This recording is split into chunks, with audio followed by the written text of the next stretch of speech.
Gaza's intensive care units are filling up. This week, nearly 90% of the ICU beds equipped to treat COVID-19 patients were occupied. The mathematics of the surge in cases seem inescapable. Experts warn the system will soon be overwhelmed. The mortality rate is getting higher. From March to October, there were 50 death cases. In 2 months, from October to 1st of December, the number has been doubled. In recent days, more than 30% of those being tested have registered positive for the coronavirus. With 2,000 to 3,000 tests carried out a day in a population of 2 million, it's thought only a fraction of cases are being detected. Gaza's Hamas-run health ministry is calling on the population to follow safety measures and on the international community for help.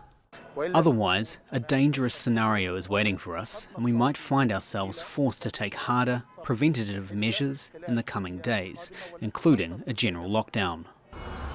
For much of this year, Gaza's besieged, blockaded status had helped keep it almost entirely insulated from the pandemic. But since the detection of community transmission in August, the other realities of that 13-year isolation, enforced by Israel and Egypt, the ravaged economy, the teetering health system, are worsening the crisis. Health officials also blame a lack of public compliance on masks, gatherings and social distancing. A lockdown in late August hurt an economy where already 65% of young people are unemployed. Those who've clung on to their jobs worry about what a second lockdown might mean. We already get half salary because of the bad economic situation, and there is fear that the owner of the business could reduce the working days and pay us even less as the new COVID-19 measures destroy the business. And there are security concerns too after recent weeks in which rocket fire into Israel and airstrikes on Gaza have started to resume.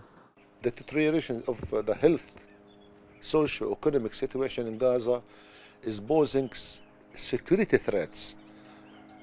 Do we need to have another war? Do we have another protest on the border? International community need to understand that Gaza cannot continue like this. Recently there has been some increased assistance, 15 ventilators from Kuwait, oxygen from Qatar, but a wave of disease is already on the way. Gaza's shaky institutions are set to be tested to and perhaps beyond their limits. Harry Fawcett, Al Jazeera.